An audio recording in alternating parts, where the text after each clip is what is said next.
to our hosts of the Academy of Science and the Institute of Applied Physics in Shanghai, and to ITEO for organising this fantastic third international conference on thorium. I should just say a few words about why I'm here and who I am. Essentially, I'm not a scientist. I'm an accidental politician. But I'm here in my capacity as the patron of the WEINBERG Foundation, which was set up in 2008, based in the UK, but very much hoping to have an international outlook. And the WEINBERG Foundation exists to promote a vision of sustainable, cheap, and safe nuclear power. I first became aware of thorium about 4 years ago when I took part in a conference about solutions for climate change. And Kirk Sorensen at that time presented his vision of a future based on molten salt thorium reactors. And at that point, I would say I would describe myself as anti-nuclear. And it was a great surprise to me to hear that there was a whole other form of nuclear power that I had never heard about, and that had to have so much potential. So I became very interested in it. But I've been asked today to talk a little bit about nuclear power in the UK. So the UK has a great history of innovation in nuclear power.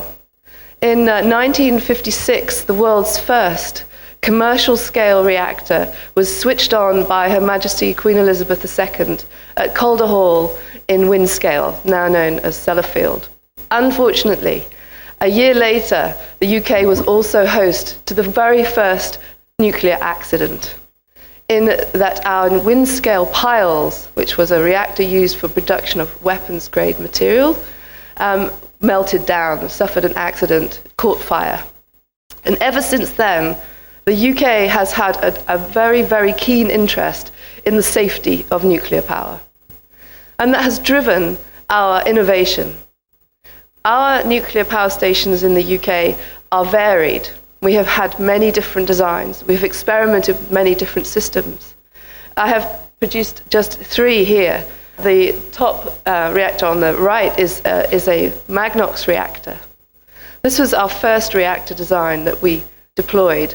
It was a gas-cooled, magnesium oxide-fueled reactor. And it was inherently quite safe. It had a very low power density. So even if there was a coolant accident, it could not melt down. This was a very important feature. But we also wanted to try to increase the efficiency, the thermal efficiency. So then we moved to advanced gas-cooled reactors. We also experimented with helium-cooled reactors.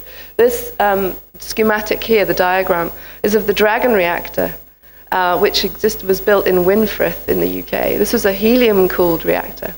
This was a very novel, and the scientists who worked on it believed it was a very safe and very good reactor design. And the bottom picture is our fast reactor at Dounreay. This was also a very successful experiment, and unlike other fast reactors in other parts of the world, it operated quite smoothly. But we took no chances. If you look at the map, Dounreay is situated at the very, very far north, where there is almost nobody who lives there. So we knew it was an experimental design using sodium-potassium mixture of coolant. And so we located it somewhere that we felt it was the safest place to put it. Which brings me on to nuclear energy in the UK today. Currently we have 17 reactors at different sites around the country. It produces around 11 gigawatts of capacity, so similar to China's existing capacity. It has diminished in its percentage of electricity over the years. At its height, it was providing around 20% of our electricity. Now it has gone down to around 16%, as some of the older Magnox stations have closed. So still, we are very much a country that is reliant on fossil fuels. We still rely on gas for the majority of our electricity, and we have a still very high reliance on coal. We too have challenging targets to meet for our renewable energy, and we are hoping to see a much greater increase in the use of renewable electricity, particularly from wind, where we have a very high resource in the North Sea and other offshore parts of the country, but also a whole range of renewable technologies, including biomass and solar and other renewables, including tidal and wave power. But we also have a desire to maintain our nuclear capacity, since it is it's a proven source of low carbon energy for the UK. But as you'll see from the map, the key here shows that nearly all of our stations will be shut by 2025 currently, and by 2040 all of them will close. So this is the situation. And we have not commissioned a new nuclear power station in the UK since Sizewell B, which was completed in 1995. So what is our current position today? We have a legally binding target for climate change, which commits us to reducing our emissions of greenhouse gases by 80% by 2050. And this is enshrined in the Climate Change Act, which we passed through our Houses of Parliament. And I feel very proud to have been involved in the creation of that law, which is now governing how the UK thinks about its energy policy. We are very concerned about climate change, but equally, we share China's concerns about energy security, energy independence. And as we have enjoyed decades of reliance on gas resources, we had lots of gas in the North Sea. This is now coming to an end. We are seeing less and less gas production in the UK. We're becoming more and more reliant on imports. So we seek energy independence as well. And what we are doing in relation to nuclear, our first task will be to probably extend the lives of our existing nuclear stations so that they do not close as soon as perhaps we thought at first. But we're also very interested in replacing our existing capacity with new nuclear reactors. And there are proposals to secure the building of up to 16 gigawatts of new capacity by 2025, much less than China is proposing, but still for a country of our size, a considerable endeavor. And we are very different to China in how we fund these programs. We must rely on the private sector. We have a liberalized energy market. We must seek investment from the private sector companies who operate in our country and in the rest of the world. But we are, as government, trying to pave the way to allow this investment to take place. And we have 2 reactor designs that have gone through a generic licensing procedure, which means that they are approved in general terms for deployment in the UK. And they are both pressurized water reactor designs, the AP1000 and the EPR from Areva. We have also identified 8 potential sites around the country where these reactors can be built, and they have been mentioned in a national planning statement, which is designed to help us to get permission to build on these sites through the planning process. But perhaps the most controversial aspect is the degree to which we are going to support the industry through subsidy. In a liberalized market, it is very hard to secure investment for very capital-intensive projects which have a long payback period and a considerable amount of risk. So the government is producing new legislation that will be published in the next few months that will provide a financial support mechanism for nuclear power in the UK. And the method they will choose is a contract for difference, where the power company is given a guaranteed rate of return relative to the wholesale price. This will apply not just to nuclear, but to all low-carbon forms of power. So it will help offshore wind, tidal, and all sorts of other projects to come forward, carbon capture and storage on coal. We are also in parallel developing a long-term strategy for our nuclear power. I am very impressed by China's long-term vision. We have not had a long-term strategy for nuclear fission for many, many years, arguably never. So this is our first long-term plan. And this was stimulated by a report by the House of Lords I'm a member of the House of Lords, but I was not involved in this report. But this was a very influential report. It was quite critical of the government. It said that we were not paying sufficient attention to the nuclear industry. We were being too laid back, too casual in expecting industry to provide us with solutions. That we must, as a government, invest in skills, in R&D, and in helping this industry to contribute. The government has now responded and is in the process of preparing a long-term strategy and a research and development roadmap. And I'm delighted that my colleague Robert Arnold from the UK government is here today. And if there are any complicated questions about this process, Robert may be able to answer. But they are working very hard to produce this strategy by the end of the year. So we look forward to this. And what we hope to see is that there will be a renewal of our investment in research and development for nuclear fission.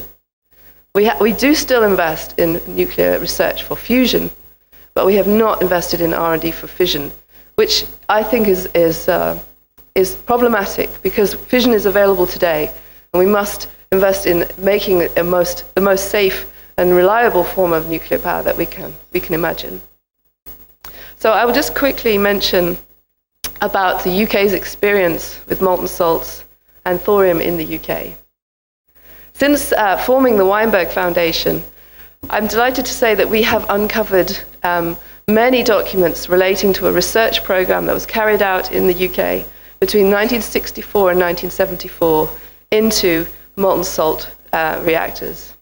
Now, they were not necessarily focused on thorium, but they were looking to build on the work of Oak Ridge and Alvin Weinberg's team carried out in the 50s. And we took a very different path. We wanted to build on the experience of Oak Ridge.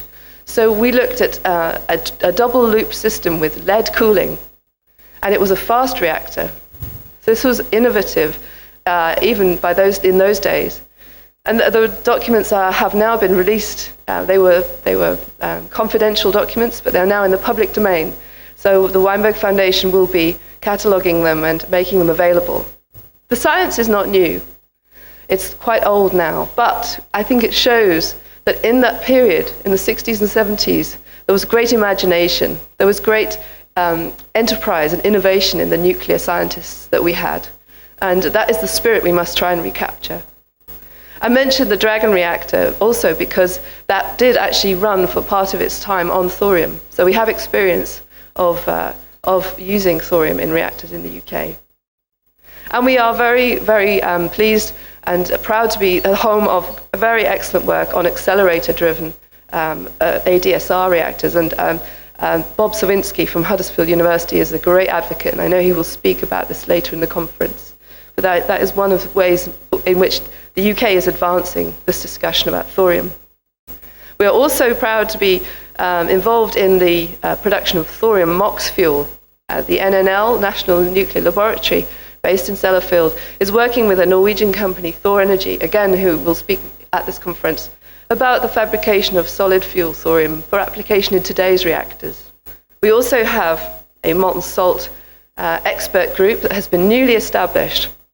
And this is building on our expertise in the use of molten salts for fuel reprocessing. And I think this is a very important aspect of the project. If we go to a fully liquid reactor design, the reprocessing aspect will be very important. And the UK already has experience of reprocessing with molten salts to reprocess fuel.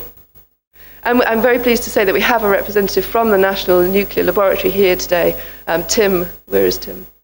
Can you put your hand up? Tim is sitting at the back here, who hopefully can talk more about our expertise and the salt loops that we have had in the past and that we have today that can help with this area of work. And the list of universities involved in that project is on this slide. Cambridge University, Manchester University, Edinburgh University. This is a cross-university collaboration project. And then finally, I think there is a great excitement that we also hear that some work is being done on small-scale reactors, modular reactors, for use in the naval fleets and shipping. And that work is being done through a collaboration between Rolls-Royce and the Dalton Institute, also in Manchester. So there is a lot going on in the UK, and I'm very proud that we've been able to uncover all of this expertise. And as the Weinberg Foundation, we hope we can join this together and help to promote greater collaboration. So, but why is the UK so interested? I mean, we talked about the concerns, of political concerns about security. But the reason that I'm passionate about this is because I truly believe we need to solve climate change. And I believe that Alvin Weinberg was an incredibly prescient and forward-thinking man. He wasn't just a brilliant nuclear engineer. He also was deeply concerned about the environment and about social issues. He remained deeply skeptical that the designs of the PWR, the pressurized water reactor, which he himself had helped design, he felt that they had inherent problems, that their safety was not as high as it needed to be if we were to see mass deployment of nuclear energy. And if actually we saw how dangerous the impact can be on the nuclear industry if there are accidents.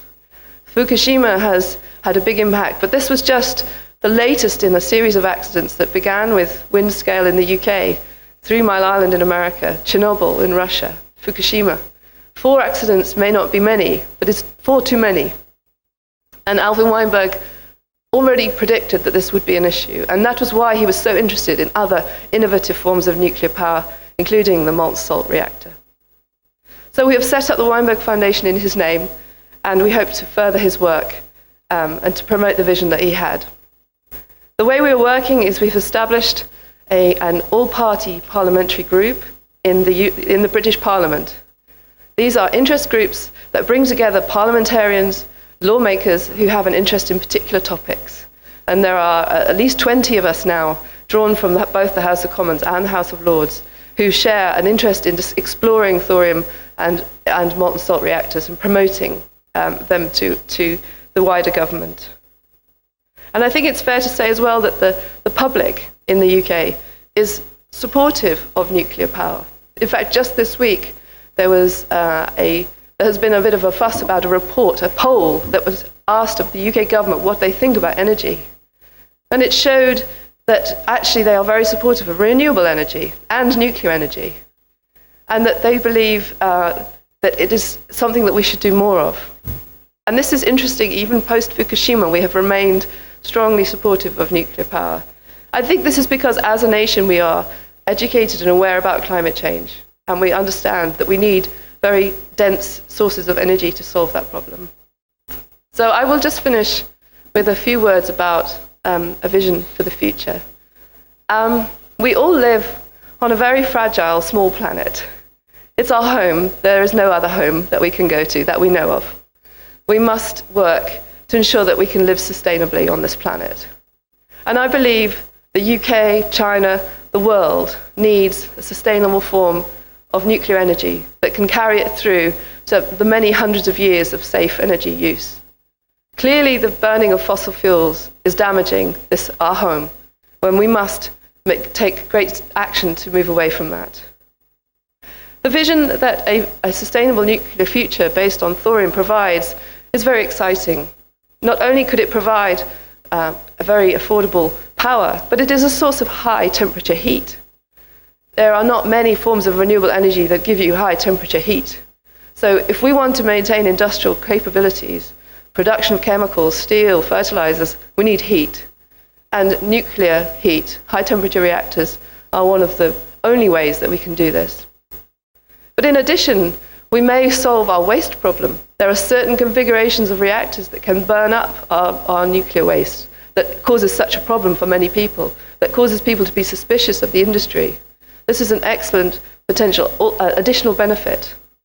But it doesn't stop there. We've also heard about how nuclear can be used to generate synthetic fuels, can be used to power grids to have electric vehicles. We truly can reach a fully zero carbon economy if we have large sources of zero carbon energy. And finally, in certain configurations of molten salt reactors, you are able to extract very valuable medical isotopes that can contribute to diagnostics that can save people's lives. So people say, why should we do this? I say, why shouldn't we? There are so many great reasons to do this. As I say, it is a challenge for our generation to leave this planet in a form that is habitable for many, many future generations. And I'm delighted that China is leading on this very, very most important topic. And I hope that the UK can make some contribution and that we soon too will stop talking and start acting. Thank you very much.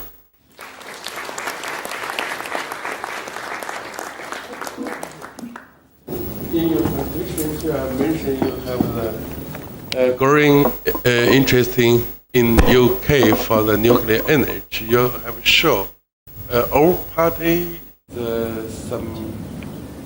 some organization in the parliament to promote nuclear energy and the dedicated for the third. I'm not so clear. Was it for just nuclear or for thorium? The question. It's just for thorium.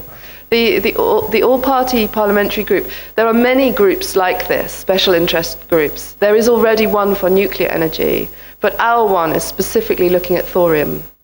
And it has attracted great interest. We have had a number of meetings and gathering of our interested groups, and we hope to have many more.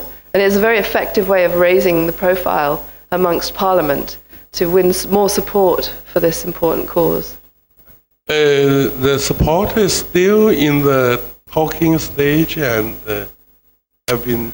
Well, I think actually there is actually action happening. There are people in the audience who know more in terms of the academic research that is happening, but we are definitely active in the use of molten salts. We have been forever. We've been interested in molten salts since the 1950s and 60s, so it's there. But our focus in the UK has been, I think it's safe to say, on decommissioning and waste management. We have not focused on innovation or R&D in fission. That has not been happening. We've done great work on fusion, but not on fission.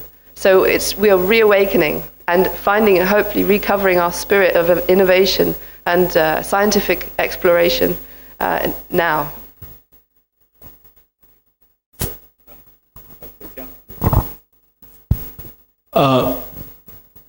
Very nice talk. You just raised a very interesting point about the energy market in the UK is liberalized, so that creates some uncertainty in terms of the R&D and so on and so forth. And here in China, the energy market is still, I would say, I shouldn't say control, but majority of the energy market here is still a country centralized, I would say, in that way.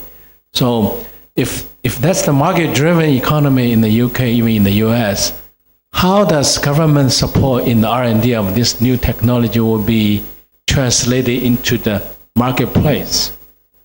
Because that turned out to be the situation that R&D needs to be sustainably supported, not only by the government, but also by the marketplace. Yeah, no, completely. This is the big challenge, I think, that we face in the West, that we do not have. We used to have central planning for electricity, but no longer.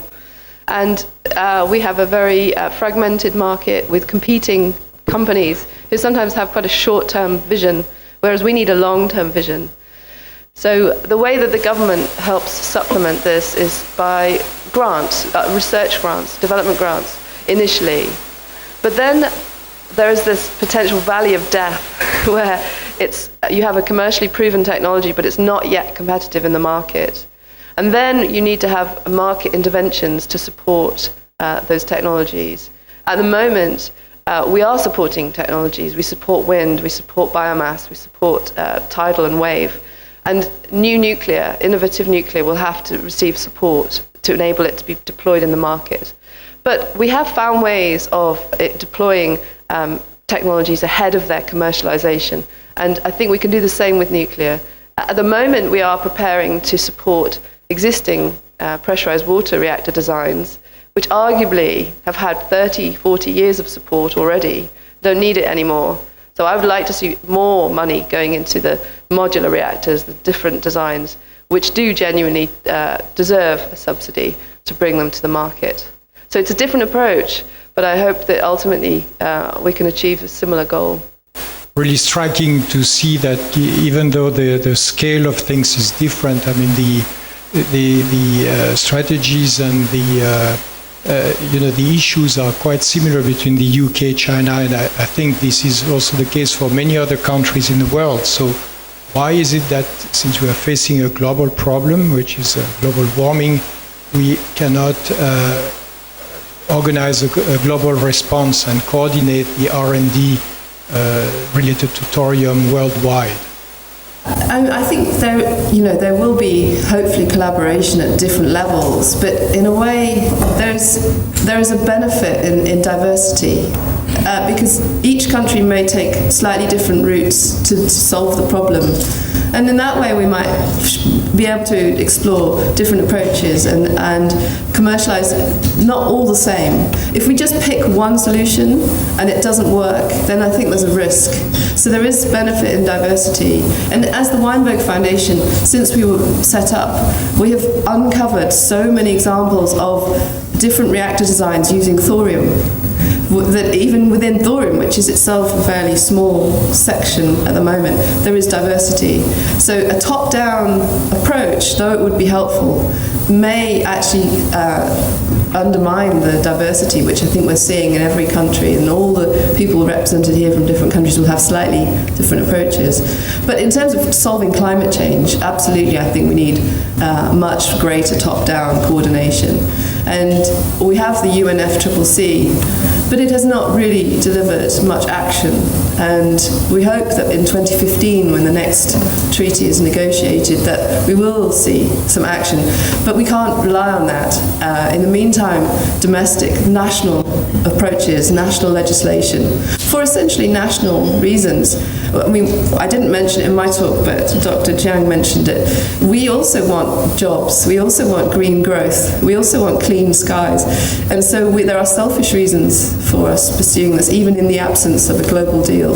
In an ideal world, we will have a global framework, but even without that, we can do a lot through national measures, and then collaboration and talking to keep ourselves learning from each other.